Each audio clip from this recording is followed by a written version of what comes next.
Silakan duduk, ada shalom. Selamat hari Minggu yang diberkati. Amin. Seperti biasa katakan bersama saya orang yang paling disayang sama Tuhan. Saya orang yang dibenarkan karena iman dalam Kristus Yesus. Lihat sekelilingmu, kamu juga. Amin. Puji Tuhan, hari ini saudara dan saya hidup di hadapan Tuhan di hari yang keberapa? Di hari yang ketiga. Menjelang kedatangan hari Tuhan yang semakin dekat. Di hari yang ketiga ada begitu banyak berkat yang Tuhan sediakan buat saudara. Ada banyak warisan, ada banyak ketersediaan dari pekerjaan yang anaknya sudah selesaikan untuk diberikan kepada saudara, kepada saya. Tuhan saudara, Tuhan saya adalah Tuhan yang terus-menerus memberi. Amin. Semua orang yang datang kepada Yesus di dalam Injil, saudara bisa lihat mereka yang berdiri di hadapan Tuhan, mereka semua menerima. Kenapa? Karena Tuhan, saudara, Tuhan saya adalah Tuhan yang terus-menerus memberi. Mereka tidak menerima, ada yang tidak menerima. Kenapa? Karena mereka tidak datang kepada Tuhan. Dan hari ini saudara datang kepada Tuhan. Saya percaya saudara akan menerima semua yang saudara butuhkan hari ini. Saudara siap menerima apapun yang kamu butuhkan? Itulah firman Tuhan. Lalu ia menyuruh 2 orang muridnya dengan pesan, "Pergilah ke kota, di sana kamu akan bertemu dengan seorang yang membawa kendi berisi air, ikutilah dia, dan katakanlah kepada pemilik rumah yang dimasukinya, 'Pesan guru, di manakah ruangan yang disediakan bagiku untuk makan Paskah bersama-sama dengan murid-muridku?' Lalu orang itu akan menunjukkan kamu sebuah ruangan atas yang besar, yang sudah lengkap dan tersedia. Disitulah kamu harus mempersiapkan perjamuan Paskah untuk kita." Sebelum Tuhan Yesus mengadakan perjamuan Paskah, perjamuan yang terakhir bersama dengan murid-muridnya semalam sebelum dia diserahkan, Yesus menyuruh 2 orang muridnya untuk pergi ke kota, bertemu dengan seseorang yang membawa kendi berisi air untuk mengikuti dia. Apabila orang ini masuk ke dalam satu rumah, katakanlah kepada pemilik rumah itu, "Pesan guru, di manakah ruangan yang disediakan bagiku untuk mengadakan perjamuan Paskah bersama dengan murid-muridku? Lalu ia akan menunjukkan kepada kamu suatu ruangan atas yang besar." Katakan bersama saya, ruangan atas yang besar. Yang sudah lengkap dan tersedia. Amin. Disitulah kamu harus mempersiapkan perjamuan Paskah untuk kita. Orang ini akan menunjukkan kepada kamu suatu ruangan atas yang besar, yang sudah lengkap dan tersedia. Saudara harus selalu ingat ini. Tuhan akan selalu membawa saudara ke dalam satu keadaan yang lebih besar, yang sudah lengkap dan tersedia. Nah, semuanya bilang amin. Kalau ada yang nggak mau buat saya siap menerima kesempatan yang terakhir. Tuhan akan selalu membawa saudara ke dalam suatu keadaan yang lebih besar, yang sudah lengkap dan tersedia.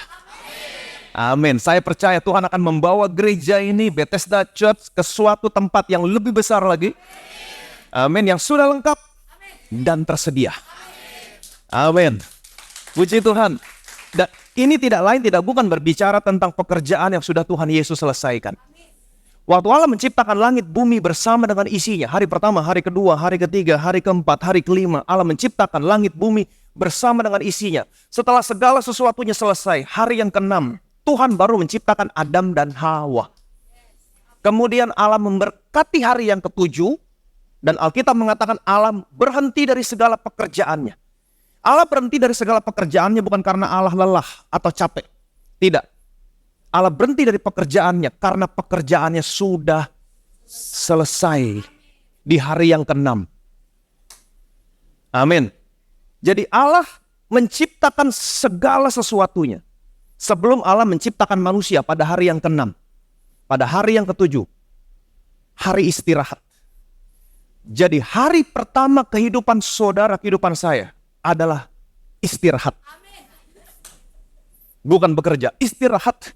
Kenapa? Karena Allah mau saudara dan saya menikmati segala sesuatu yang Allah sudah siapkan sebelum Allah menciptakan saudara, menciptakan saya. Nikmatin, berkuasalah. Amin. Jadi perhatikan baik-baik. Allah membawa Adam dan Hawa, Allah membawa manusia masuk ke dalam suatu keadaan di mana sudah lengkap dan tersedia. Inilah kehidupan saudara, inilah kehidupan saya sekarang. Amin. Untuk apa? Untuk menerima warisan, menikmati warisan, berkat, ketersediaan dari pekerjaan yang sudah anaknya selesaikan buat saudara, buat saya. Yang percaya boleh bilang amin. Lalu orang itu akan menunjukkan kepada kamu sebuah ruangan atas yang besar, yang sudah lengkap dan tersedia. Ruangan atas. Ingat baik-baik, ruangan atas terletak di Bukit Sion. Ingat baik-baik, ruangan atas letaknya di mana? Di Bukit Sion. Kalau saudara pergi ke Israel, mengunjungi Bukit Sion, saudara akan diajak untuk melihat ruangan atas. Tempat di mana Yesus mengadakan perjamuan terakhir bersama dengan murid-muridnya semalam sebelum dia diserahkan. Ruangan atas. Kenapa ruangan atas? Karena menurut tradisi orang Yahudi, waktu orang Yahudi membangun rumah saat itu, ada 3 tingkat. Ruangan paling bawah yang disebut dengan kata luma. Apa itu kata luma? Seperti gudang fungsinya, tempat menyimpan barang-barang, menyimpan perkakas. Ruangan lantai 2, tingkat 2, itu living room, tempat mereka sekeluarga tinggal. Ruangan atas mereka persiapkan untuk siapa? Untuk tamu yang istimewa. Contohnya apa? Imam. Orang ini memberikan ruangan atas. Untuk siapa? Untuk Yesus. Kenapa? Karena Yesus adalah imam besar saudara, imam besar saya. Dan di ruangan atas ini, perhatikan baik-baik. Di ruangan atas ini, Yesus menyingkapkan kepada murid-muridnya. Ada begitu banyak kebenaran-kebenaran tentang gereja.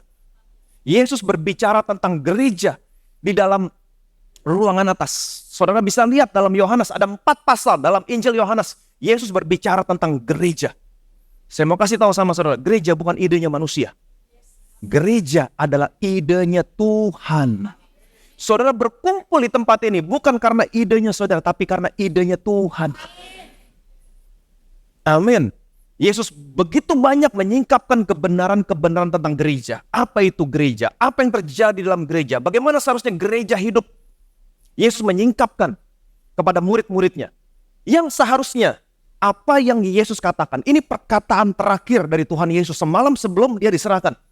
Sama halnya seperti perkataan seseorang sebelum meninggal. Wasiat. Ini sangat penting sekali. Ini perkataan terakhir yang Yesus sampaikan kepada murid-muridnya sebelum dia diserahkan. Dan apa yang dia sampaikan semuanya tentang gereja. Yang seharusnya menjadi perhatian gereja-gereja sampai dengan hari ini. Amin. Hari ini saya mau mengajak saudara untuk melihat, karena ini idenya Tuhan.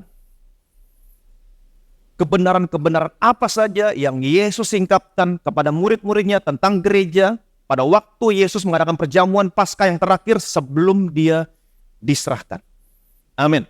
Yohanes pasal 15 ayat yang kelima. Akulah pokok anggur dan kamulah ranting-rantingnya. Barang siapa tinggal di dalam aku dan aku di dalam dia, ia berbuah banyak. Sebab di luar aku, kamu tidak dapat berbuat apa-apa. Akulah pokok anggur dan kamulah ranting-rantingnya.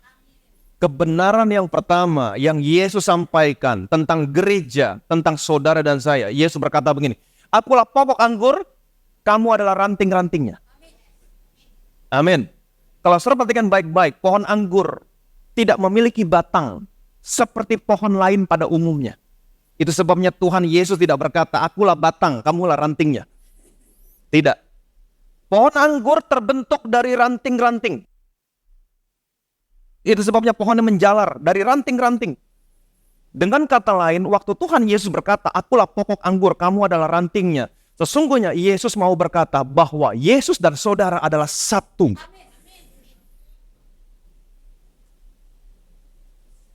Amin. Hidup yang sama, kuasa yang sama, kemuliaan yang sama yang mengalir dalam Yesus adalah hidup kuasa kemuliaan yang sama yang mengalir dalam hidupmu. Bagaimana mungkin pokoknya sehat, sedangkan ranting-rantingnya terus-menerus sakit-sakitan? How? Bagaimana mungkin pokoknya diberkati, sedangkan rantingnya terus-menerus hidupnya kekurangan? Bagaimana mungkin pokoknya damai, sedangkan ranting-rantingnya selalu khawatir, selalu ketakutan? Bagaimana mungkin? Satu-satunya yang menghambat. Ingat baik-baik. Akulah pokok, kamu adalah rantingnya. Artinya apa? Apapun yang ranting butuhkan, disuplai dari pokok. Ranting tidak bisa mencari sesuatu yang ranting butuhkan untuk berbuah. Tidak. Apapun yang ranting butuhkan untuk berbuah, itu disuplai dari pokok. Satu-satunya yang menghambat aliran dari pokok ke ranting, sehingga ranting tidak berbuah. Apa yang menyebabkan? Waktu salurannya tertutup. Tidak ada suplai dari pokok ke ranting. Kapan? Waktu saudara tidak percaya. Waktu saudara mengandalkan kekuatanmu, saudara lebih mengandalkan kekuatanmu daripada kekuatan Tuhan yang sanggup melakukan segala perkara dalam hidupmu. Ingat baik-baik, inilah kehidupan gereja. Saya mau saudara mengerti, ini kehidupan gereja. Yesus berkata, aku pokok, kamu ranting. Artinya apa? Apapun yang kamu butuhkan untuk berbuah, jangan coba-coba untuk mencari sendiri dengan kekuatanmu. Aku pokok, aku akan mensuplai semua kebutuhanmu supaya kamu berbuah banyak. Amin. Yang bilang amin, salurannya terbuka. Yang tidak bilang amin, salurannya. Masa sih? Itu. Masa iya? Itu sebabnya saudara harus mengerti apa itu gereja. Karena gereja bukan idenya manusia. Gereja idenya Tuhan. Dan inilah kebenaran-kebenaran tentang gereja yang Yesus sampaikan sebelum dia diserahkan. Ini wasiat untuk gereja supaya waktu gereja ini terbentuk, saudara ada di dalamnya, saudara mengerti apa itu kehidupan di dalam gereja. Aku pokok, kamu ranting. Bagaimana ranting bisa berbuah? Ranting bisa berbuah, dia tidak pernah mencari apapun yang dia butuhkan untuk bisa berbuah. Amin. Saudara tidak akan pernah menemukan ranting jatuh ke tanah. Mencari makanannya sendiri. Waktu ranting jatuh ke tanah, mencari makanan di tanah, itulah saatnya ranting tidak berbuah. Betul? Ranting tidak bisa berbuah. Itu sebabnya kalau saudara lihat perumpamaan tentang pohon anggur yang Yesus katakan, barang siapa yang tidak berbuah, aku potong. Arti kata bahasa aslinya, itu bukan dipotong. Lift up. Diangkat. Jangan sampai kamu menyentuh tanah. Jangan sampai kamu melakukan sesuatu dengan kekuatanmu untuk mencari makananmu sendiri. Diangkat dari tanah, dibersihkan. Untuk memberitahukan kepada saudara bahwa kamu tidak bisa mengusahakan apapun yang kamu butuhkan dengan kekuatanmu. Kamu hanya menerima supply. Hanya percaya, maka supply dari pokok mengalir kepada ranting dan ranting akan berbuah banyak. Ada begitu banyak yang Tuhan mau berikan sama saudara. Hanya percaya.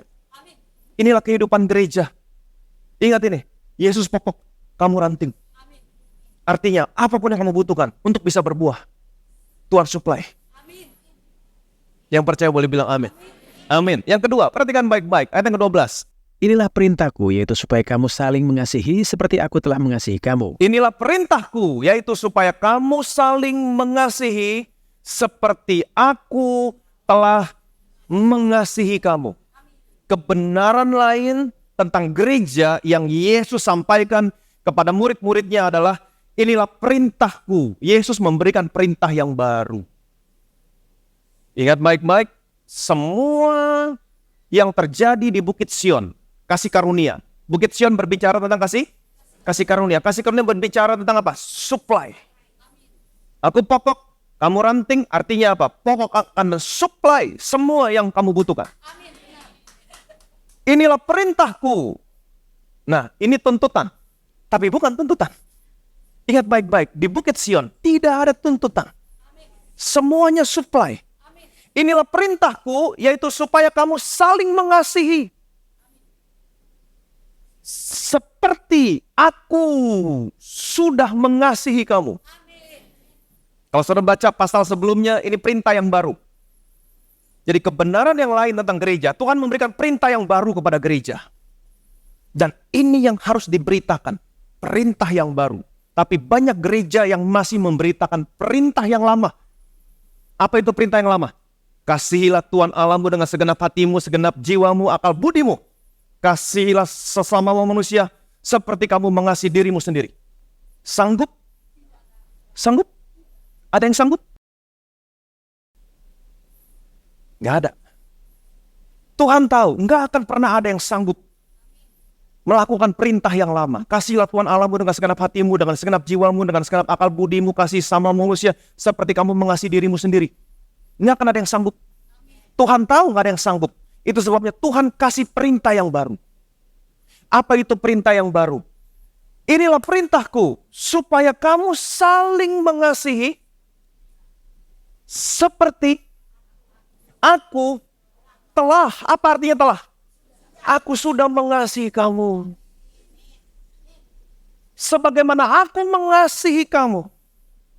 Aku sudah mengasihi kamu. Aku terlebih dahulu mengasihi kamu.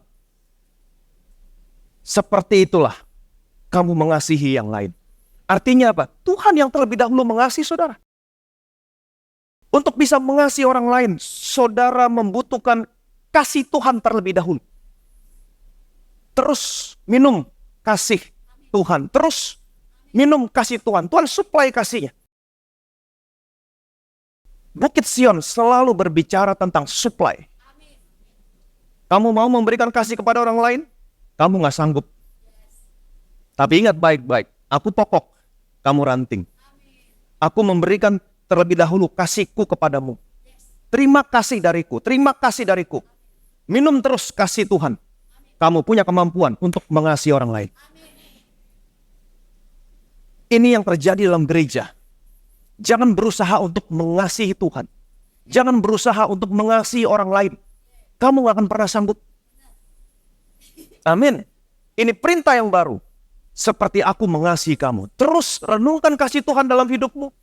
Terus memiliki kesadaran betapa Tuhan mengasihi saya.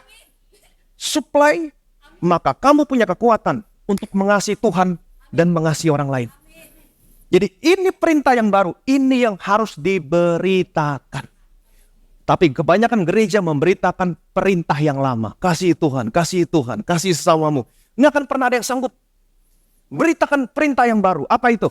Betapa Tuhan mengasihimu. Betapa Tuhan sayang sama kamu.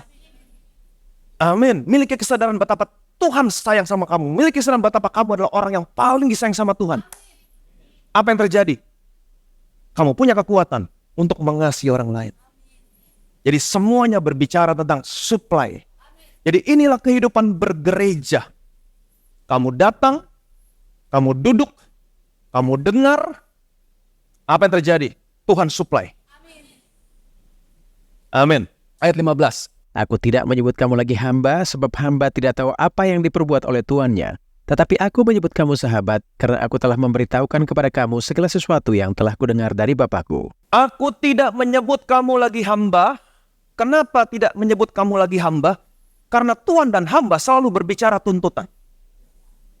Kamu begini, jangan begini, jangan begitu, jangan begini, jangan begitu. Karena Tuhan dan hamba selalu berbicara tentang tuntutan. Tapi di Bukit Sion, kasih karunia. Tidak ada tuntutan.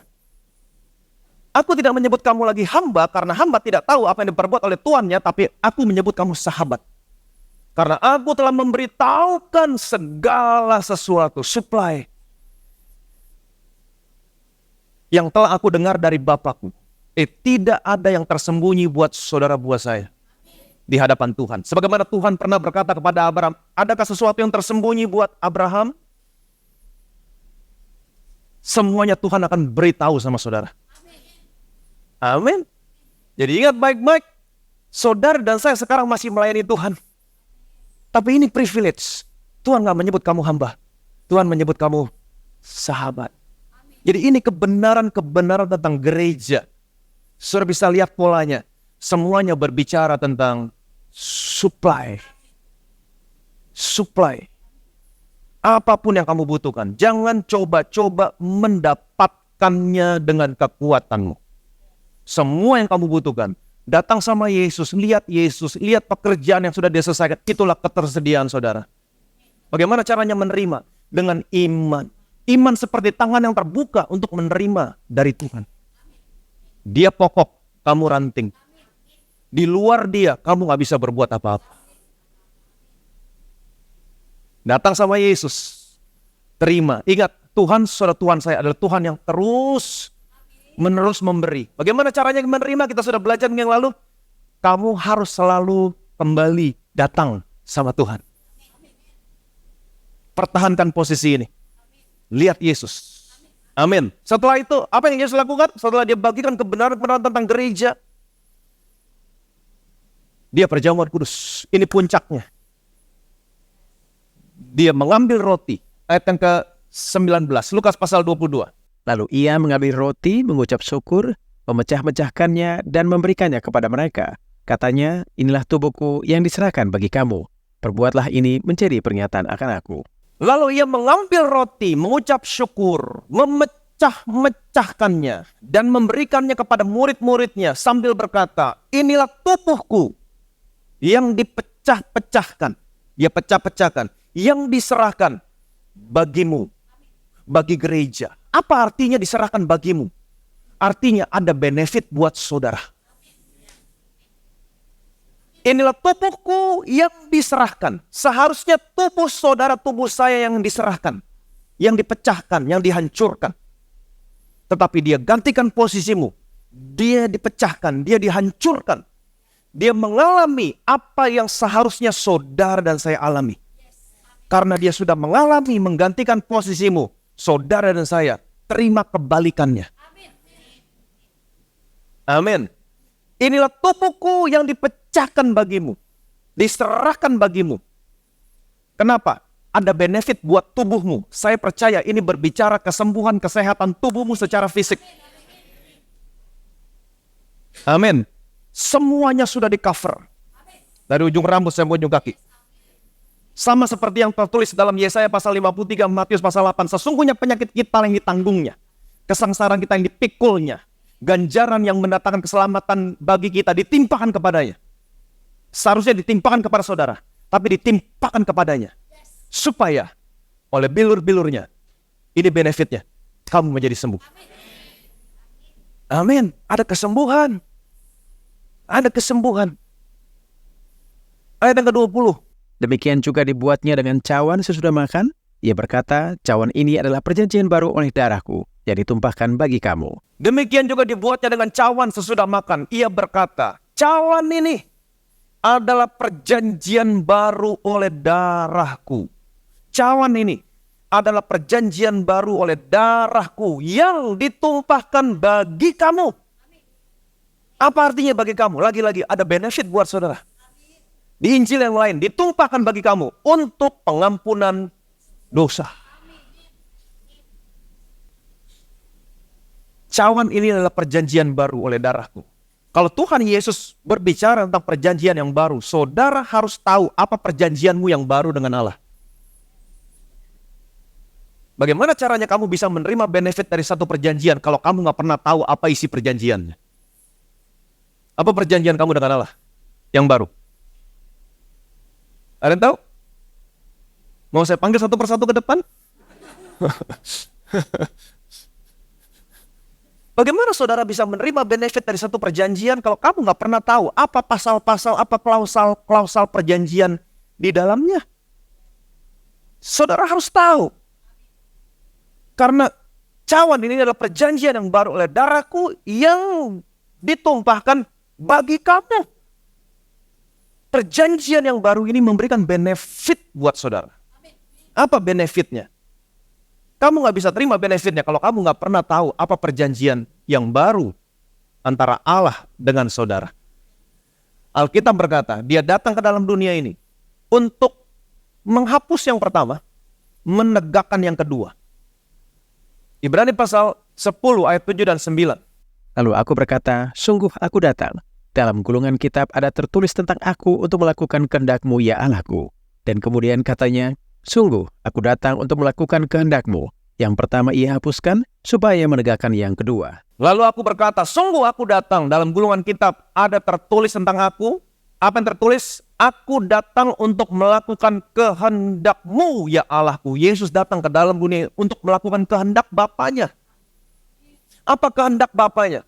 Sungguh aku datang untuk melakukan kehendak-Mu. Kehendak Bapanya. Apa kehendak Bapanya? Yang pertama, ia hapuskan.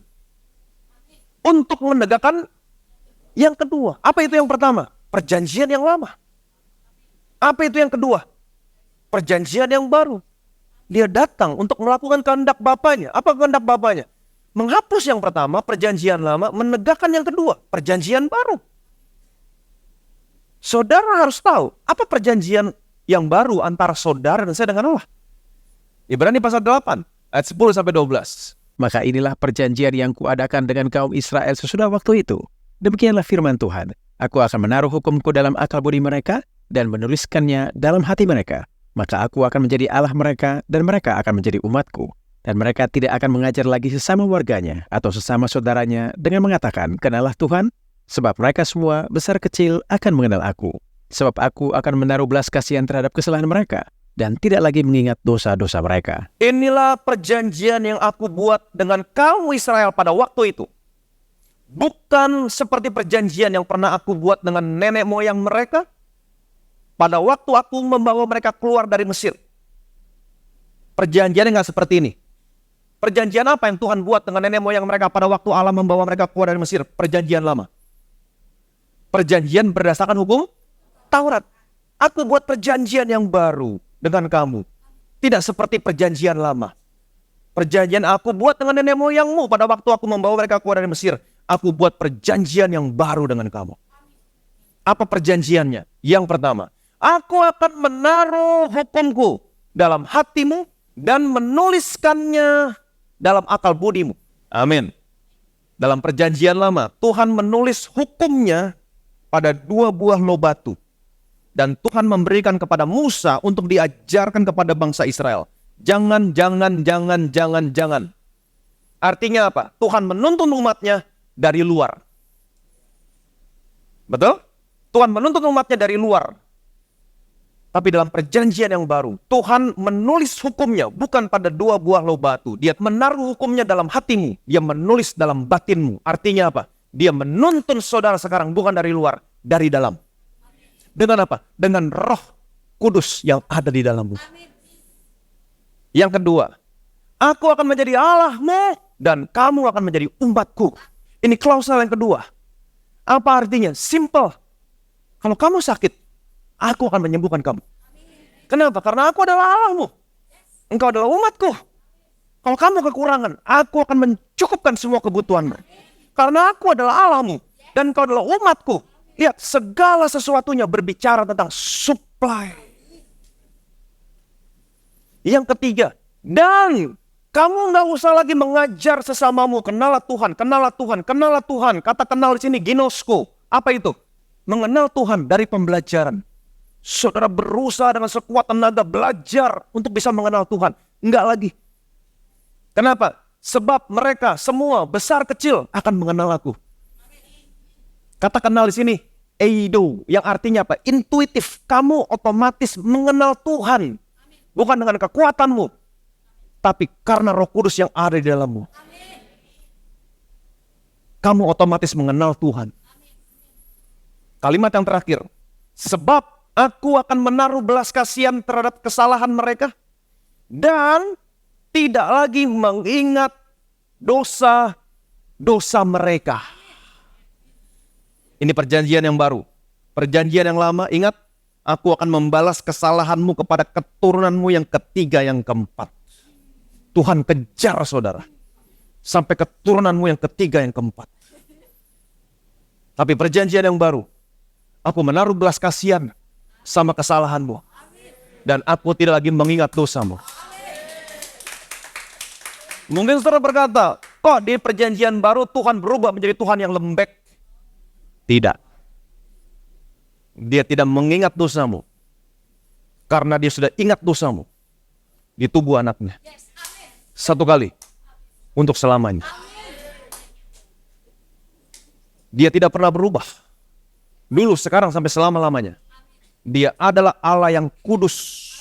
Apa artinya Allah yang kudus? Allah harus menghukum setiap dosa. Nggak ada kompromi. Tapi kamu harus selalu ingat, Allah adalah kasih. Apa artinya Allah adalah kasih? Allah mengasihi orang berdosa. Sebagai Allah yang kudus, dia harus hukum semua dosamu. Tidak ada satupun dosamu yang terlewat. Tapi karena dia mengasihimu, dia tidak bisa hukum dosamu di tubuhmu. Itu sebabnya dia berikan tubuh pengganti. Inilah tubuhku yang diserahkan bagi kamu. Amin. Dia berikan tubuh pengganti. Siapakah dia? Anaknya. Dia tidak berdosa. Di dalam dia tidak ada dosa. Dia tidak mengenal dosa. Tapi dia dibuat menjadi dosa. Dia menjadi dosa apa karena dia berbuat dosa? Tidak. Dia menjadi dosa karena semua dosamu ditanggungkan di tubuhnya Yesus. Semua dosamu ditanggungkan di tubuhnya Yesus. Itulah saatnya dia menjadi dosa karena kita. Waktu dia menjadi dosa, dia terpisah dari Bapanya. Amin. Dia gantikan posisimu. Itulah saatnya dalam murka yang meluap. Sebagai Allah yang kudus, yang tidak mau kompromi sama dosa. Dia hukum semua dosamu. Dia ingat dosamu, bukan di tubuhmu. Dia hukum dosamu, bukan di tubuhmu. Di tubuhnya Yesus. Satu kali. Untuk selamanya. Inilah darahku. Cawan inilah perjanjian yang baru. Oleh darahku. Amin. Yang ditumpahkan bagi kamu. Waktu dia hukum semua dosamu. Darahnya tercurah. Darahnya menghapus semua dosamu.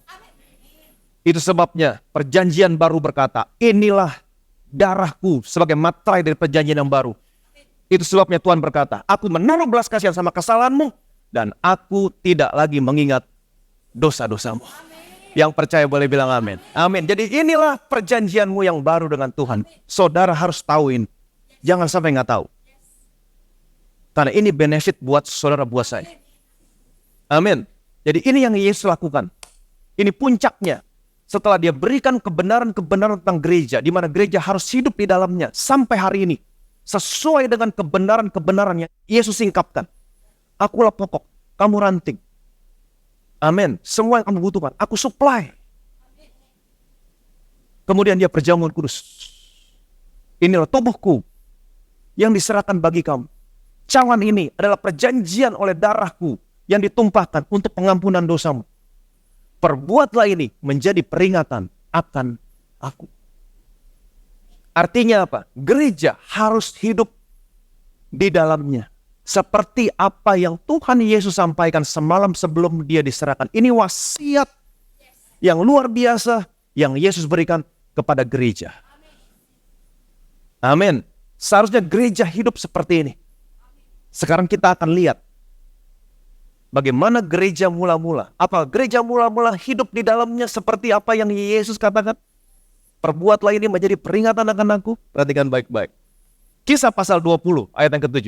Pada hari pertama dalam minggu itu, ketika kami berkumpul untuk memecah-mecahkan roti, Paulus berbicara dengan saudara-saudara di situ, karena ia bermaksud untuk berangkat pada keesokan harinya.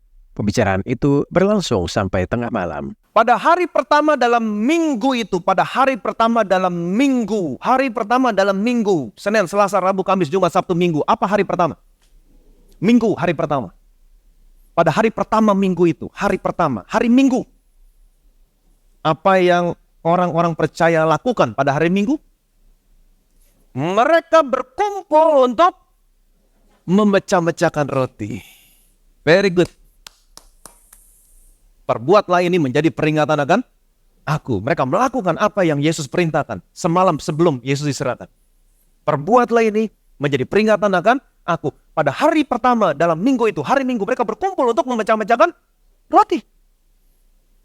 Paulus berbicara dengan saudara-saudara di situ. Tapi pada awalnya mereka berkumpul, tujuan yang utama adalah memecah-mecahkan roti. Bukan untuk mendengar Paulus berkhotbah. Memang pada akhirnya Paulus berkhotbah. Tapi tujuan yang utama, mereka memecah-mecahkan roti. Ini esensi yang utama dari gereja. Seharusnya gereja melakukan ini setiap hari Minggu. Tapi banyak gereja yang sudah kehilangan esensi yang utama yang Tuhan Yesus sampaikan. Perbuatlah ini menjadi peringatan akan aku. Kenapa? Karena perjamuan kudus merupakan bahasa kasihnya Tuhan. Amin. Perjamuan kudus merupakan bahasa kasihnya Tuhan. Saya percaya setiap pasangan punya bahasa kasih masing-masing. Bahasa kasih yang umum seorang laki-laki terhadap seorang wanita adalah memberikan bunga. Betul? Ini umum. Ketika seorang laki-laki memberikan bunga kepada seorang wanitanya, sesungguhnya laki-laki mau berkata kepada wanitanya, betapa aku mengasihi kamu. Tuhan mengasihi saudara, mengasihi saya. Tapi bahasa kasih Tuhan kepada saudara, kepada saya, bukan memberikan bunga. Apa bahasa kasih dia? Memberikan anaknya. Ini bahasa kasih Tuhan buat gerejanya. Dia mempelai laki-laki, kamu mempelai perempuan. Apa bahasa kasihnya? Dia memberikan anaknya. Begitu besar kasih Allah akan dunia ini. Bagaimana bahasa kasih Allah kepada saudara? Sehingga dia mengaruniakan, memberikan anaknya yang tunggal. Jadi setiap kali saudara perjamuan kudus, sesungguhnya saudara mau mengingatkan Tuhan, betapa engkau mengasihiku. Saudara menerima kasihnya Tuhan. Supply. Amin. Tempatkan dirimu selalu di bawah kasih Tuhan. Ada supply di sana. Amin. Ayat yang ke-8. Di ruang atas di mana kami berkumpul, dinyalakan banyak lampu. Di ruang atas di mana kami berkumpul, dinyalakan banyak lampu. Di ruangan atas berbicara tentang apa? Tentang gereja. Karena kebenaran tentang gereja disingkapkan Tuhan di ruangan atas. Ingat, ruangan atas letaknya di mana? Di Bukit Sion. Bukit Sion berbicara tentang kasih karunia. Ruangan atas berbicara tentang gereja. Jadi gereja posisinya ada di ruangan atas. Gereja berbicara kasih karunia. Gereja seharusnya hidup di bawah kasih karunia. Amin. Di gereja, di ruangan atas, di mana kami berkumpul. Saudara setiap hari Minggu berkumpul di gereja. Ini bukan ide manusia. Ini bukan ide Ivan Tanujaya. Ini idenya Tuhan. Di gereja, di tempat kamu berkumpul. Apa yang terjadi? 2-3 orang berkumpul dalam namaku, aku hadir. Apa yang terjadi? Di situ dinyalakan banyak lampu. Artinya apa? Ada terang. Di dalam gereja ada terang. Di luar sana begitu gelap. Dunia semakin lama semakin gelap. Betul? Dunia semakin lama semakin gelap. Tapi kalau kamu datang ke gereja, di sini ada terang Tuhan. Ingat baik-baik, waktu kegelapan meliputi tanah Mesir, gelap gulita. Gelapnya begitu gelap, orang nggak bisa melihat sesamanya, orang nggak bisa berdiri di tempatnya selama 3 hari. Gelapnya gelap supranatural, bukan gelap yang natural. Supranatural. Tapi Alkitab berkata, pada setiap orang Israel ada terang di tempat kediamannya. Mereka berkumpul, ada terang. Dan terang yang mereka miliki adalah terang yang supranatural. Terang yang berasal dari Tuhan. Kamu butuh terang yang berasal dari Tuhan untuk mengusir gelap yang supranatural yang ada di luar sana. Kapan kamu punya terang yang supranatural? Ketika kamu datang berkumpul. Ini posisi jangan pernah dirubah. Kita sudah pernah belajar beberapa minggu yang lalu. Bagaimana posisi gereja, bagaimana posisi orang percaya di tengah-tengah dunia semakin lama semakin gelap. Tertanam dalam gereja lokal. Selalu melihat Yesus. Jangan pernah dirubah. Alkitab berkata, jangan pernah meninggalkan pertemuan-pertemuan ibadahmu. Justru sebaliknya semakin giat melakukan menjelang kedatangan hari Tuhan yang semakin lama semakin gelap dunia ini. Karena persekutuanmu dengan Tuhan tidak pernah sia-sia. Tidak pernah sia-sia. Ketika kamu berkumpul, terangmu semakin bersinar. Kenapa? Karena kamu selalu melihat Yesus. Alkitab berkata, dari dalam gelap terbitlah terang. Ia juga yang membuat terangmu bercahaya. Supaya kamu beroleh terang. Dari mana? Dari pengetahuan akan kemuliaan Allah yang kamu peroleh. Yang nampak pada wajah Kristus. Kamu melihat Yesus dalam firman, kamu melihat pekerjaannya, terangmu bercahaya. Kamu berkumpul, kamu lihat Yesus di tempat ini. Keluar dari tempat ini. Terang Tuhan bersinar atas saudara. Kemuliaan menjadi nyata atasmu. Apa yang terjadi? Kegelapan tidak bisa menguasai kamu. Amin. Selalu ada benefit. Selalu ada benefit. Ini gereja, idenya Tuhan. Dia kumpulin kamu di sini. Supaya apa? Di mana di tempat kamu berkumpul, ada terang. Terang akan mengusir semua kegelapan dalam hidupmu. Ayat ke-9. Seorang muda bernama Eutikus duduk di jendela. Karena Paulus amat lama berbicara, orang muda itu tidak dapat menahan kantuknya. Akhirnya ia tertidur lelap dan jatuh dari tingkat ketiga ke bawah. Ketika ia diangkat orang, ia sudah mati. Seorang muda bernama Eutikus duduk di jendela. Sangat spesifik sekali. Setiap nama yang muncul, setiap kejadian yang terjadi, bukan hanya untuk penuh-penuhin Alkitab, panjang-panjangin ceritanya, tidak. Tapi ada arti yang signifikan yang Tuhan mau sampaikan sama saudara sama saya. Karena Paulus amat lama berbicara, orang muda itu tidak dapat menahan kantuknya. Akhirnya ia tertidur lelap dan jatuh dari tingkat ketiga. Ingat, tingkat ketiga adalah ruangan atas. Ruangan atas berbicara tentang siapa? Bukit Sion, kasih karunia. Ke bawah. Ketika ia diangkat orang, ia sudah mati. Eutikus, apa artinya Eutikus? Eutikus artinya good fortune, nasib yang baik. Ini memberitahukan kepada saudara, kenapa gereja, jemaat Tuhan bisa kehilangan nasib yang baik. Ingat baik-baik, Tuhan saudara, Tuhan saya adalah Tuhan yang terus-menerus memberi. Kamu akan pernah kekurangan.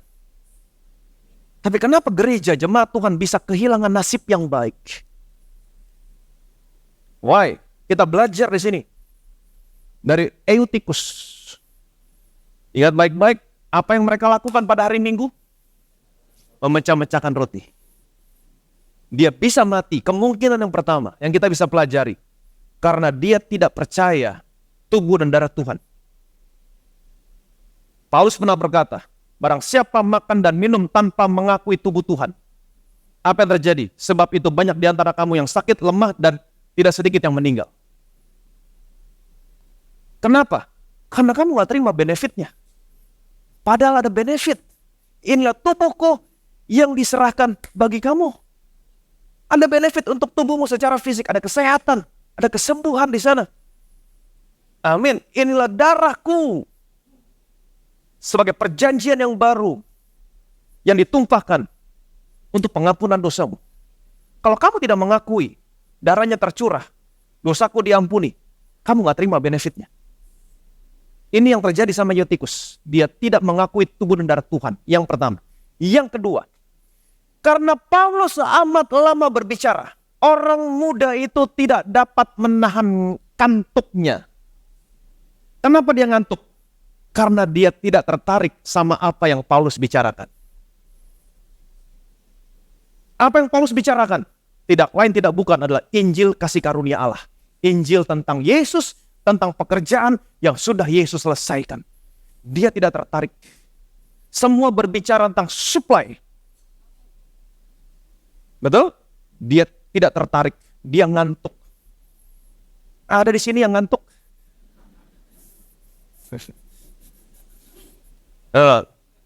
Saya percaya tidak ada Eutikus di sini. Tidak akan pernah terjadi. Dia tidak tertarik. Paulus berbicara tentang Injil kasih karunia. Membuat orang yang mendengarnya selalu melihat kepada Yesus dan pekerjaan yang sudah Yesus selesaikan. Semuanya berbicara tentang supply. Tapi orang ini sepertinya tidak percaya. Dia nggak tertarik. Nggak bisa seperti ini. Saya harus melakukan sesuatu untuk bisa memenuhi semua kebutuhan saya. Dia tidak tertarik. Karena dia tidak tertarik, itu sebabnya dia duduk di jendela. Puji Tuhan di gereja ini gak ada jendela.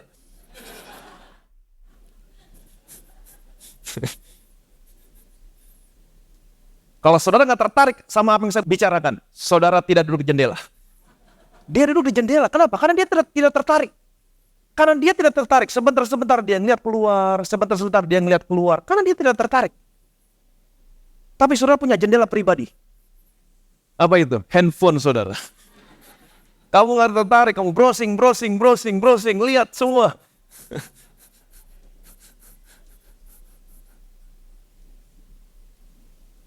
Eutikus tidak tertarik sama apa yang Paulus bicarakan. Injil kasih karunia, Injil tentang Yesus. Tentang pekerjaan sudah Tuhan Yesus selesaikan. Ada ketersediaan, ada supply. Aku terus menerus memberi kepada kamu, tapi dia gak tertarik, dia gak percaya. Itu sebabnya dia duduk di jendela. Sebentar-sebentar dia lihat Paulus, dia gak tertarik, dia lihat keluar. Dia lihat dunia yang gelap. Padahal di dalam ruangan begitu terang, ada terang Tuhan. Tapi dia gak tertarik, dia lihat keluar. Seperti yang saya sudah sampaikan sama saudara, matamu harus selalu tertuju kepada Tuhan. Jangan kepada dunia ini. Kalau kamu melihat apa yang terjadi sekelilingmu, lihat sekelilingmu, lihat apa yang terjadi di dunia ini, apa yang terjadi? Kamu khawatir, kamu gelisah. Kamu hanya fokus kepada hal-hal yang natural yang mau kamu lakukan. Kamu hanya mengandalkan kekuatan kamu dibanding kekuatan Tuhan. Hal-hal yang supranatural yang Tuhan sanggup lakukan dalam hidupmu. Kamu berusaha untuk mendapatkan semuanya dengan kekuatanmu. Seperti yang tadi saya katakan, satu-satunya yang menyebabkan tidak ada supply dari pokok keranting karena salurannya tersumbat. Kapan? Waktu kamu gak percaya. Eutikus, dia tidak percaya. Dia tidak tertarik. Apa yang terjadi? Dari lantai 3, ruangan atas. Ruangan atas berbicara tentang apa? Kasih karunia. Dia terjatuh ke bawah. Dia terjatuh dari kasih karunia. Fallen from grace. Dia fallen from grace. Jadi grace ada di tingkat yang tertinggi. Kebanyakan orang berkata, "Wow, grace mah basic, dasar. Hukum Taurat tingkat yang tertinggi." No. Kasih karunia ada di tingkat yang paling tinggi. Dia jatuh dari tingkat ketiga. Tingkat ketiga berbicara tentang Bukit Sion. Berbicara kasih karunia, dia jatuh dari tingkat ketiga ke bawah. Artinya dia jatuh dari kasih karunia. Dia fallen from grace. Kenapa dia fallen from grace? Galatia pasal 5 ayat keempat. Kamu lepas dari Kristus, jikalau kamu mengharapkan kebenaran oleh hukum Taurat. Kamu hidup di luar kasih karunia. Kamu lepas dari Kristus. Jikalau kamu mengharapkan kebenaran oleh hukum Taurat, kamu hidup di luar kasih karunia. Seberapa banyak di sini yang mau hidup di luar kasih karunia? Seberapa banyak di antara saudara yang mau lepas dari Kristus? Terjemahan dalam Alkitab versi New King James, Christ has no effect unto you. Yesus nggak ada efeknya dalam hidup. Percaya sama saya, ini mengerikan. Kalau sampai Yesus nggak ada efeknya dalam hidupmu, ini mengerikan. Tentunya saudara dan saya mau Yesus ada efeknya dalam hidup saudara, dalam hidup saya. Waktu saudara sakit, tentunya saudara mau Yesus menjadi penyembuhmu. Amin. Dia akan melakukan mujizat dalam hidupmu, melepaskan kekuatannya untuk menyembuhkan penyakitmu. Kalau masih ada kebiasaan buruk dalam hidupmu, tentunya saudara mau Yesus ada efeknya dalam hidupmu. Tentunya saudara mau kuasa kekudusan Yesus bekerja sempurna, membebaskan kamu dari kebiasaan-kebiasaan buruk. Tapi kalau sampai Yesus nggak ada efeknya dalam hidupmu, apa yang terjadi? Penyakitmu tetap ada di situ. Kebiasaan buruk tetap kamu lakukan. Yesus nggak ada efeknya. Kapan Yesus tidak ada efeknya dalam hidupmu? Waktu kamu mengharapkan semua yang kamu butuhkan dengan melakukan hukum Taurat. Itulah saatnya Yesus nggak ada efeknya dalam hidupmu. Waktu kamu mengandalkan kekuatanmu untuk mendapatkan semuanya itu, Yesus nggak ada efeknya dalam hidupmu. Kamu hidup di luar kasih karunia. Terjemahannya, you are fallen from grace. Kamu jatuh dari tingkat ketiga ke bawah. Kamu hidup di luar kasih karunia. kamu tidak melihat manifestasinya. Ingat baik-baik, kesehatan adalah kasih karunia. Kesembuhan adalah kasih karunia. Amin. Berkat, ketersediaan adalah kasih karunia. Bahkan Roh Kudus yang ada dalammu hari ini, itu adalah kasih karunia. Tapi kalau saudara berusaha untuk mendapat itu semua dengan kekuatanmu, melakukan hukum Taurat, saudara akan melihat salurannya akan tersumbat. Kamu tidak akan pernah melihat manifestasinya dalam hidupmu. Kamu hidup di luar kasih karunia. Saya khawatir banyak gereja yang tidak melihat manifestasinya lagi, kesembuhan, apapun. Kenapa? Karena gereja berusaha untuk mendapatkan semuanya dari melakukan hukum Taurat. Gereja fallen from grace. Gereja posisinya selalu ada di ruang atas, dikasih karunia. Jadi hiduplah di bawah kasih karunia. Jangan berusaha mendapatkan apapun yang kamu butuhkan dengan kekuatanmu. Tapi hanya datang sama Tuhan. Percaya sama apa yang sudah Dia selesaikan di atas kayu salib. Percaya kamu akan menerima. Kenapa? Aku pokok, kamu ranting. Apapun yang kamu butuhkan, aku supply. Amin.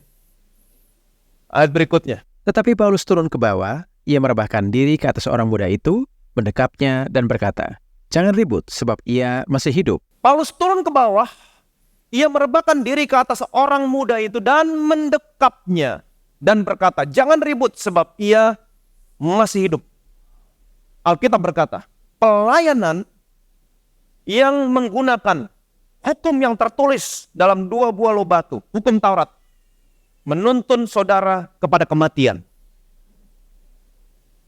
Tapi pelayanan yang menggunakan roh kasih karunia menuntun kamu kepada kehidupan. Itu sebabnya Eutaikus terjatuh dan dia mati.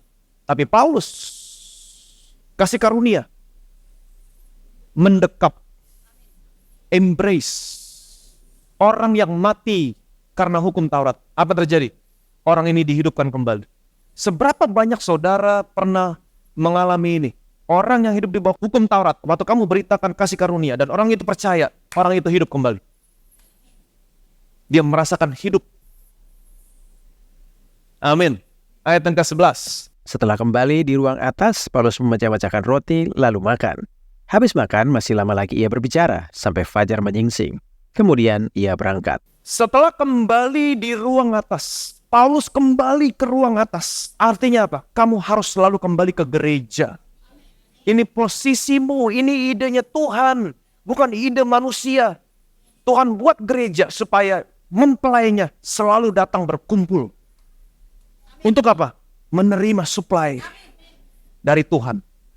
Paulus kembali ke ruang atas. Apa yang dia lakukan di ruang atas? Dia kembali memecah-mecahkan roti lalu makan. Betapa pentingnya memecah-mecahkan roti. Amin. Setelah itu, habis makan, masih lama lagi ia berbicara. Puji Tuhan, tidak berjatuhan Eutaikus lainnya. Semua sudah belajar. Fokus lihat Yesus. Ini yang Paulus lakukan. Sampai kapan dia lakukan? Sampai fajar menyingsing. Ini yang harus gereja lakukan. Memberitakan kematian Tuhan. Mendengar firman Kristus, firman kasih karunia. Melihat Yesus dalam firman-Nya, melihat pekerjaan yang sudah diselesaikan. Ini yang harus gereja lakukan. Ini yang harus terjadi dalam gereja. Sampai kapan? Sampai fajar menyingsing. Apa yang dimaksud dengan fajar menyingsing?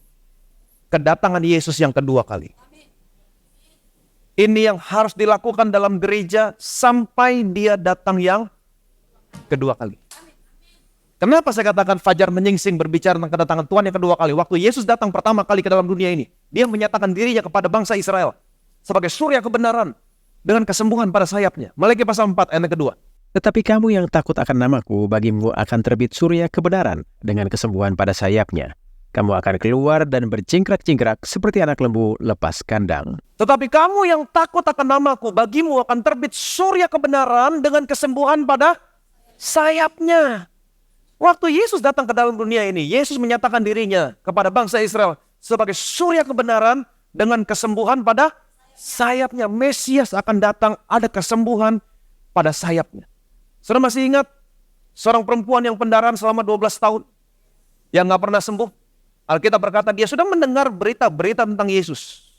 Apa berita yang dia dengar tentang Yesus? Yesus menyembuhkan orang yang buta sejak lahir. Yesus mentahirkan orang kusta. Nggak ada orang kusta yang tahir di Israel, kecuali kalau Mesias datang. Nggak ada orang yang buta sejak lahir dibuka matanya, kecuali Mesias datang. Dia sudah mendengar berita-berita tentang Yesus. Ada orang kusta tahir, ada orang buta sejak lahir. Bisa melihat, ini pasti Mesias. Dan semua orang Israel tahu, karena ini nubuatan Nabi, kalau Mesias datang, ada kesembuhan pada sayapnya. Itu sebabnya perempuan ini keluar. Dia mendekati Yesus dari belakang. Dia pasti Mesias. Kalau dia Mesias, pasti ada kesembuhan di jubahnya, di sayapnya. Dia jamah, dia sembuh. Waktu Yesus datang pertama kali ke dalam dunia ini, dia menyatakan dirinya kepada bangsa Israel sebagai surya kebenaran dengan kesembuhan pada sayapnya. Tapi waktu dia datang yang kedua kali, dia menyatakan dirinya kepada gereja, kepada saudara, kepada saya. Sebagai apa? Wahyu pasal 22 ayat 16. Aku, Yesus, telah mengutus malaikatku untuk memberi kesaksian tentang semuanya ini kepadamu bagi jemaat-jemaat.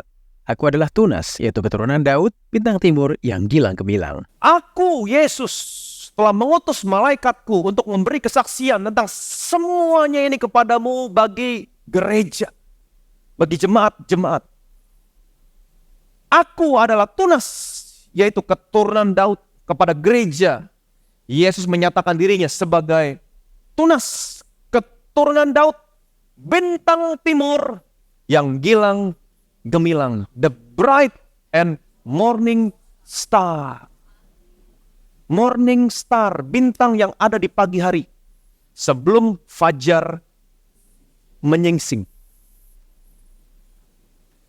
Saya beberapa kali melihat, kalau saya lari pagi sebelum fajar menyingsing, saya suka melihat ada satu bintang kecil di sana, putih warnanya. Itu the bright and the morning star, bintang yang ada sebelum fajar menyingsing. Yesus menyatakan dirinya sebagai bintang timur. Kenapa di timur? Karena matahari terbit di sebelah timur. The bright and the morning star, sebelum fajar menyingsing. Jadi fajar menyingsing berbicara tentang kedatangan Tuhan yang kedua kali. Apa yang Paulus lakukan? Ini berbicara tentang apa yang harus gereja lakukan. Apa yang harus saudara dan saya lakukan. Ingat, ini idenya Tuhan. Bukan ide manusia. Bukan idenya Paulus. Tapi ini idenya Tuhan. Waktu kamu ada sama seperti apa yang Paulus lakukan di hari Minggu. Setelah kembali ke ruangan atas, apa yang Paulus lakukan? Dia pecah-pecahkan roti. Kemudian dia berbicara tentang firman kasih karunia. Sehingga orang yang mendengarkan Paulus, melihat Yesus, melihat pekerjaan yang sudah Yesus selesaikan, dan orang yang melihat Paulus memecah-pecahkan roti, dia melihat betapa Tuhan mengasihi dia.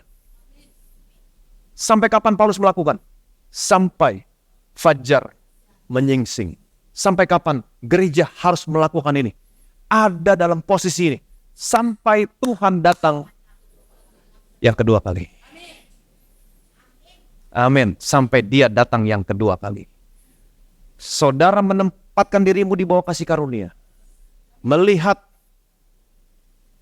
kematian Tuhan melalui perjamuan kudus. Sesungguhnya saudara menempatkan dirimu di bawah ketersediaan. Tuhan kumpulin kamu di tempat ini. Supaya apa? Supaya aku pokok, kamu ranting. Aku bisa mensuplai apapun yang kamu butuhkan. Dia lihat satu persatu apa yang kamu butuhkan. Kamu datang ke tempat ini, kamu berdiri bukan di hadapan saya, kamu berdiri di hadapan seseorang yang terus-menerus memberi. Dan puji Tuhan yang diberitakan dari mimbar ini adalah firman kasih karunia. Firman kasih karunia berkuasa membangun kamu. Bukan hanya membangun, tapi menganugerahkan kepada kamu. Apa yang kamu dengar berkuasa menganugerahkan kepada kamu. Ada supply, ada bagian yang ditentukan untuk diterima oleh orang-orang yang sudah dikuduskannya. Siapa? Gereja, saudara dan saya. Ada bagian, kamu datang, kamu terima bagian. Amin. Mereka tidak menerima karena mereka tidak datang. Kita perjamuan kudus, ada benefit. Inilah tubuhku yang dipecah-pecahkan bagi kamu. Ada benefit untuk tubuhmu. Ada kesembuhan untuk tubuhmu. Minggu yang lalu kita sudah sama-sama belajar betapa penting kamu tertanam dalam bait Tuhan. Kamu akan tumbuh subur seperti pohon aras di Libanon. Apa artinya? Pohon aras bisa tumbuh ratusan tahun. Tahan hama. Sehat. Artinya apa? Hidupmu sehat. Umurmu panjang. Di hari yang ketiga kita sudah belajar dari Hizkia. Aku akan menyembuhkan penyakitmu. Kamu akan pergi ke rumah Tuhan pada hari yang ketiga. Kamu datang ke tempat ini. Persekutuanmu dengan Tuhan tidak akan pernah sia-sia. Kamu yang sakit, tersedia kesembuhan di rumah Tuhan. Amin. Inilah darahku. Cawan ini adalah perjanjian yang baru oleh darahku yang ditumpahkan bagi kamu untuk pengampunan dosa. Kalau kamu percaya, semua dosamu sudah diampuni. Amin. Apa yang terjadi? Aku akan menjadi Allahmu, engkau menjadi umatku. Apa artinya? Kamu sakit, aku sembuhkan kamu. Kamu kekurangan, aku akan cukupkan semua kebutuhanmu. Amin. Kamu akan diberkati Tuhan. Orang yang tertanam dalam bait Tuhan. Ini idenya Tuhan. Kamu yang datang, kamu tertanam. Kamu seperti pohon korma yang bertunas, berbuah banyak. Kamu seperti pohon aras di Libanon, tumbuh subur, sehat. Sampai masa tua pun. Sampai masa kamu tua. Kamu tetap berbuah. Tetap sehat. Tetap diberkati. Dan kemuliaan Tuhan akan selalu menjaga barisan belakangmu. Yang percaya boleh bilang amin.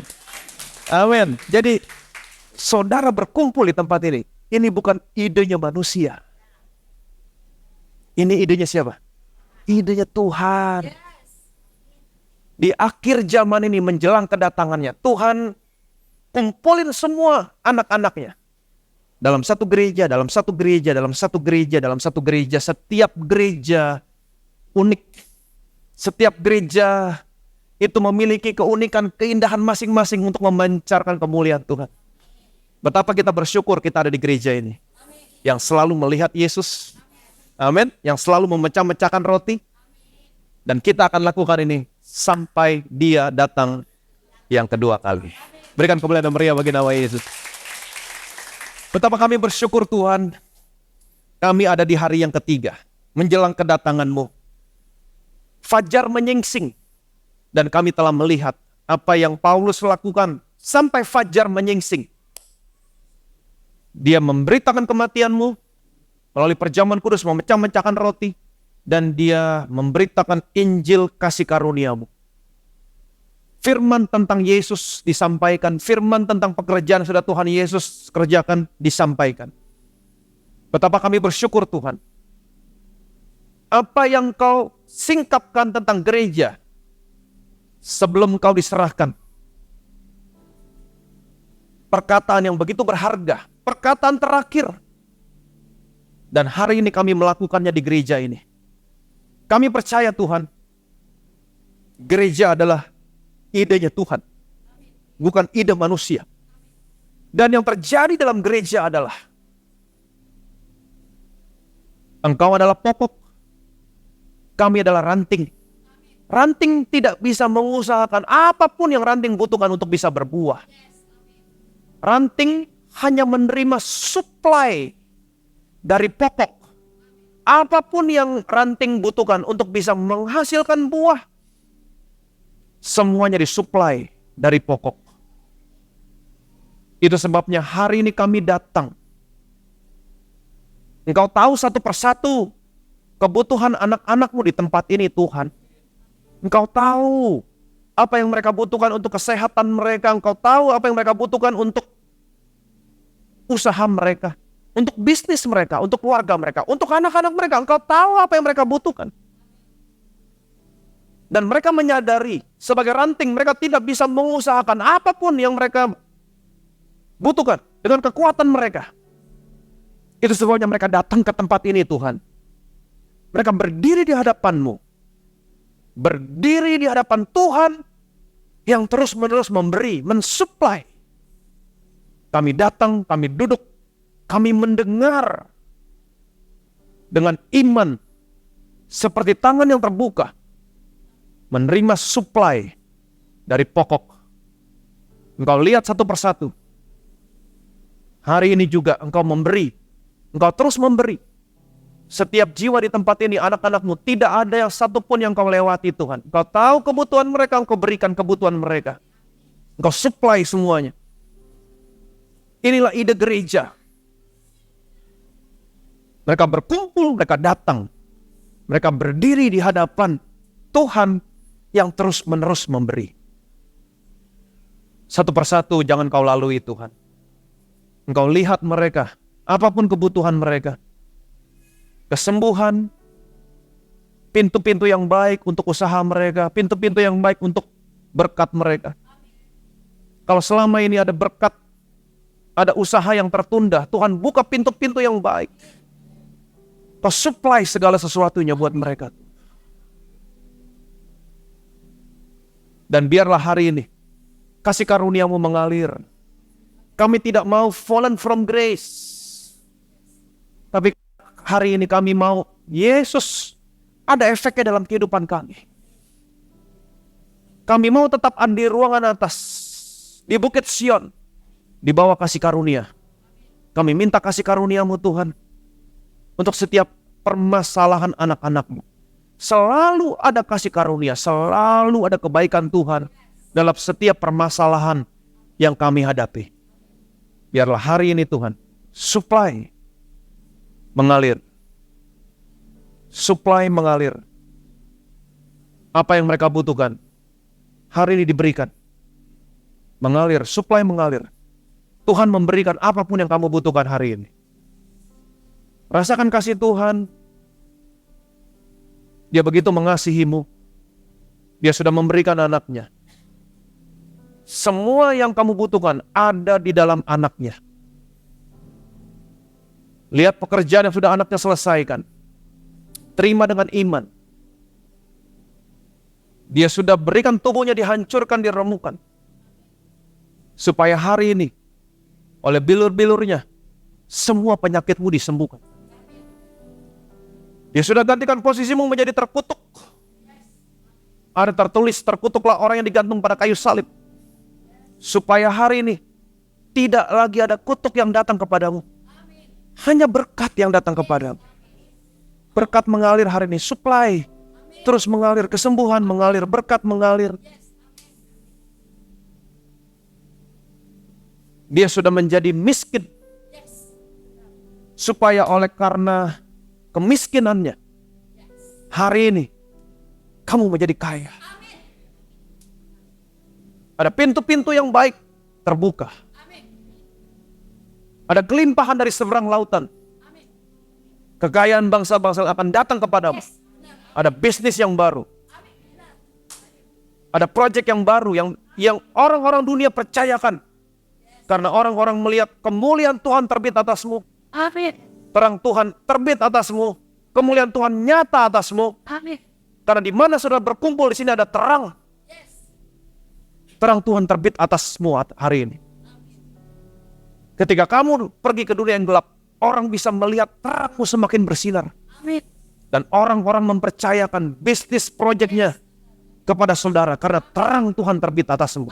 Saudara dipercaya, diberikan bisnis, ada transfer kekayaan datang ke dalam lumbung-lumbung.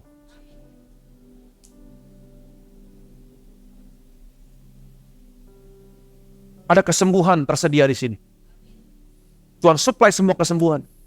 Umurmu panjang, hidupmu sehat.